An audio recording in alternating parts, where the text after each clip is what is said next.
नमस्कार दोस्तों, स्वागत करती हूँ मैं अपनी YouTube चैनल गुड़िया हिंदी क्लासेस में। दोस्तों, आज मैं बहुत ही इम्पॉर्टेंट टॉपिक के ऊपर चर्चा करने जा रही हूँ जो हिंदी व्याकरण से है। और यह टॉपिक जो है उसका नाम है अलंकार। बहुत ही इम्पॉर्टेंट है, बहुत महत्वपूर्ण है। क्लास 10th से लेकर 10th 12th और आने वाले कई प्रतियोगिता परीक्षाएं में यह इस अलंकार से बहुत सारे प्रश्न पूछे जाते हैं। तो बच्चों, मैं आप सबों के लिए इसकी जानकारी बहुत ही सरल शब्दों में आज देने वाली हूँ। तो मैं उम्मीद करूंगी कि आज मेरे द्वारा दी गई यह वीडियो आप सबों को पसंद आएगी। तो चलिए चलते हैं, आज जानते हैं कि अलंकार क्या होता है, किसे कहते हैं और कैसे पहचानते हैं काव्य में कि कौन सा अलंकार है। आज ये सारे टॉपिक के ऊपर चर्चा करेंगे। पहले जानते हैं कि अलंकार कहते किसे हैं। तो दोस्तों, अलंकार शब्द अलम एवं कार के योग से बना है, जिसका अर्थ ही होता है आभूषण या विभूषित करने वाला। जिसका अर्थ ही होता है आभूषण या विभूषित करने वाला।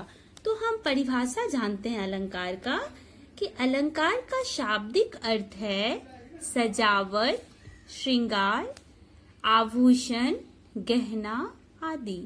यानी कि यह सारा जिस प्रकार से मनुष्य अपनी शरीर की सजावट के लिए श्रृंगार करते हैं या आभूषण पहनते हैं या गहना लगाते हैं और उनकी जो श्रृंगार है वह और भी बढ़ जाती है, उसी प्रकार से काव्य के सौंदर्य को भी बढ़ाने के लिए हम क्या करते हैं, काव्य की श्रृंगार को बढ़ाने के लिए अलंकृत करते हैं।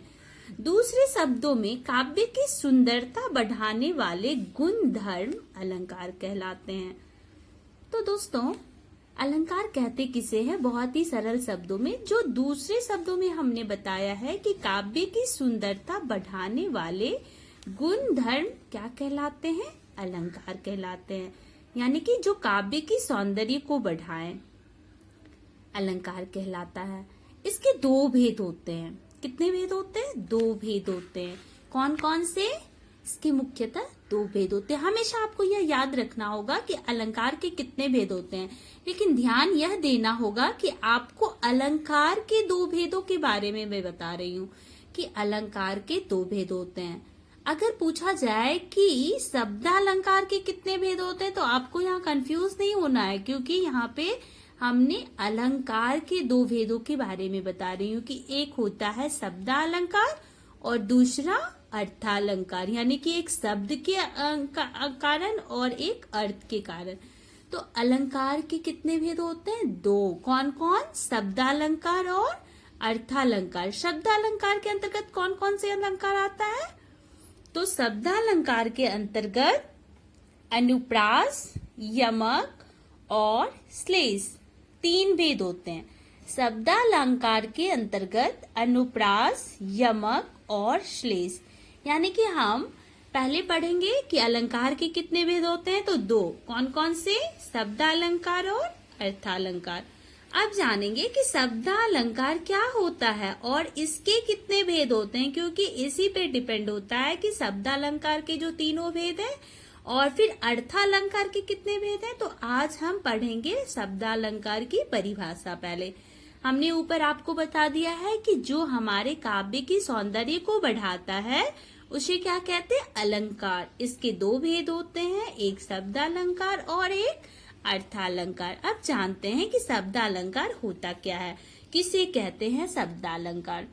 तो दोस्तों, शब्दालंकार में जहाँ शब्दों में अलंकार हो, जहाँ शब्दों में अलंकार हो, अलंकार में शब्द विशेष को बदल दिया जाए। अलंकार में क्या होता है? शब्द विशेष को बदल दिया जाए तो अलंकार नहीं रह पाएगा। और इसके अंतर्गत क्या हो जाता है, जहाँ पे शब्दालंकार शब्द द्वारा काव्य में चमत्कार उत्पन्न करते हैं, यदि जिस शब्द द्वारा चमत्कार उत्पन्न हो रहा है उसे हटाकर अन्य समान शब्द वहां रख दिया जाए तो वहां क्या होगा, वहां अलंकार नहीं रहता है। अगर वहां अन्य शब्द रख दिया जाता है तो वहां अलंकार नहीं रहता।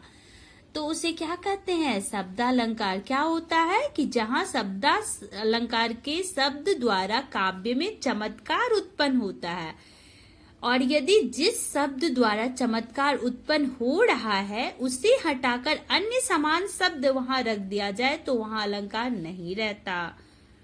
तो आपको ध्यान देना है, ठीक है। और यह क्या है? इसमें सौंदर्य शब्द पर आश्रित होता है। शब्दालंकार में क्या होता है कि सौंदर्य शब्द पर आश्रित होता है। आपको यह ध्यान रखना होगा कि आपने पढ़ा है कि अलंकार के दो भेद होते हैं, शब्दालंकार और अर्थालंकार। अब जानते हैं कि शब्दालंकार के कितने भेद होते हैं। हमने शब्दालंकार के बारे में भी परिभाषित किया है कि जहां शब्दों में अलंकार हो, जहां शब्दों में अलंकार हो, ध्यान रखना है। और अर्थालंकार में होता है कि जहां आपको आगे मैं बताऊंगी, जहां अलंकार अर्थ पर आश्रित हो। यहाँ शब्द पर आश्रित होता है और अर्थालंकार में अर्थ पे आश्रित होता है। तो आपको कंफ्यूज होने की जरूरत नहीं है, क्योंकि मैं चाहती हूँ कि आपको पहले शब्दालंकार क्लियर करवा दूं कि यहाँ पे शब्दों में, यानी कि जहां शब्दों में अलंकार हो वहां पे क्या हो जाएगा? शब्दालंकार। ध्यान देना है, अगर शब्द को वहां से हटा करके समान शब्द, अगर अलंकार रहित शब्द को हटा दिया जाए और समान शब्द रख दिया जाए तो वहां पे अलंकार नहीं होगी। तो आपको यही बात ध्यान रखना है। इसके कितने भेद होते हैं? 3 भेद होते हैं। किसके? शब्दालंकार के। किसके 3 भेद होते हैं? शब्दालंकार के 3 भेद होते हैं। कौन कौन से? अनुप्रास, यमक और श्लेष। कितने भेद होते हैं? शब्दालंकार के 3 भेद होते हैं, अनुप्रास, यमक और श्लेष। दोस्तों, इस वीडियो में हमने आपको अलंकार की परिभाषा, अलंकार के भेद और शब्दालंकार किसे कहते हैं और शब्दालंकार के कितने भेद होते हैं, आपको इस वीडियो में इतना याद करना है, आपको याद रखना है। क्योंकि मैं आगे आपको परिभाषा से, आप हमारी सारे वीडियो को देखिए दोस्तों, और हमें कमेंट करके भी बताइए, लाइक कीजिए, कमेंट करके यह बताइए कि आपको हमारी द्वारा दी गई जानकारी कैसा लग रहा है। प्लीज दोस्तों, मैं आप सबों के लिए मेहनत कर रही हूँ, तो आप सभी इस बात का ध्यान रखें कि हमारी वीडियो को आप लोग लाइक करें, सब्सक्राइब करें चैनल को, और अपने दोस्तों को, अपने सगे संबंधियों को जिनको इसकी आवश्यकता है, आप उन्हें जरूर शेयर करें। प्लीज दोस्तों, हमारी रिक्वेस्ट है, आप हमें कमेंट करके बताएं कि यह वीडियो आपको कैसा लगा। मिलते हैं हम शब्दालंकार के सभी भेदों के बारे में दूसरे वीडियो में। तब तक के लिए नमस्कार।